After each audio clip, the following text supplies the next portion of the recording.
Hello everyone and welcome back to my channel. Today I'm going to teach you how to do dips with perfect form. The dip is a pushing exercise and it's also a basic calisthenics exercise. I have already done dip tutorials, but in this video I want to show you the common mistakes I normally see when people are doing dips. And I also want to show you how you can correct those mistakes. So let's jump straight into the dip with perfect form, right? So what you want to do is have your arms locked, okay? So they have to be straight, and then push yourself up, okay? Don't let yourself sinking like this, okay?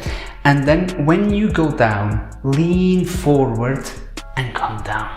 And once you reach a 90-degree angle with your elbows, you come up. If you can't do dips, I will leave the link in the description of those tutorials so you can watch those videos after this one. Now that I have shown you how to do dips with perfect form, now I'm going to show you the mistakes I normally see. And one of the mistakes, I have already said it, and it's when you're at the top, you actually let yourself sink, okay? You cannot let your scapula loose. If you can't push yourself up, it means that you are not strong enough. So I would recommend you to do easier exercises like the bench dips or even the push-ups. It's to gain strength, so don't bother to do easier exercises. It's actually your ego that is telling you it's only for weaklings to do regressions. Another mistake that I see is they don't lock their arms at the top position. So what happens is they do the exercise correctly and then they get to here and then they come down again, okay? But they skip the probably hardest part of the exercise, that is locking your arms. That will limit the range of motion of an exercise. And that goes to other exercises, not only with the dips. If you remember, I did the pull-up with perfect form, and I also said it, that people get to half and then they pull themselves up again. And you really want to lock with each exercise. You want to do the full range of motion. The only exercise that I do not recommend you to fully lock, it's the leg press with machine. Mistake 3 is balancing, okay? So when people are doing it, they do some kind of balancing, and it's actually using a little bit of momentum, but it doesn't look that good. For me, it's only acceptable to balance on your last rep, because when you are doing dips, you are constantly leaning forward. Even if you're at the top position, you are leaning forward.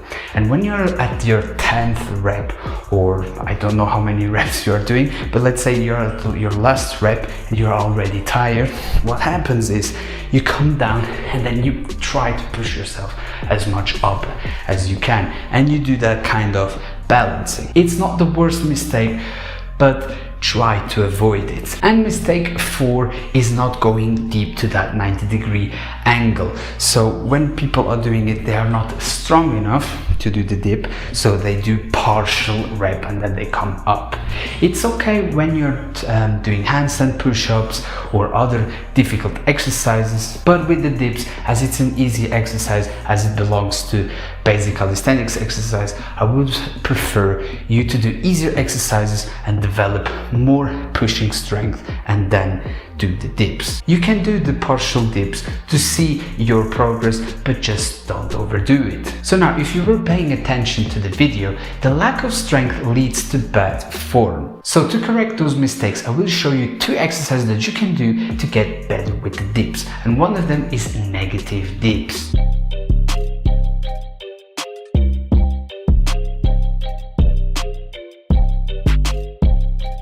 With dip bars like these, it is great because you can land safely with your feet. But if you don't have dip bars like these that you can land safely on the floor, you have a higher dip bar, so you have to jump to get to the top position, it is more difficult to land with your feet on the floor. So that is why I'm going to show you the next exercise, and that is with the resistance bands. So we're going to do the dips with the resistance bands, because doing only negative dips, you only focus on the eccentric part of the exercise. And with the resistance bands, you can also work on the concentric part, which is positive part of the exercise.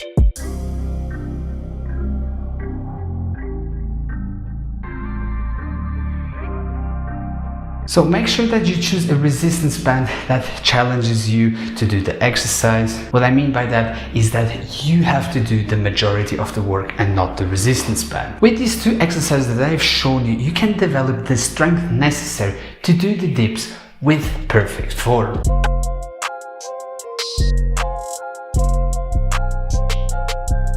Obviously, it takes some time to gain strength, but the stronger you get, the better you're gonna get at dips and the more perfect they will look. Again guys, you can watch the other dip tutorials. Maybe you will find some tips that I haven't said in this video, and with those tips you will boost your progress. Or if you need any help whatsoever, you can also comment and I will be there for you. And with that all being said guys, I will end it here. I really hope you found this video helpful. If it was, make sure to like, subscribe, and don't forget to click on the notification bell so that you won't miss any new coming videos. I'll see you next time. Thank you and see ya.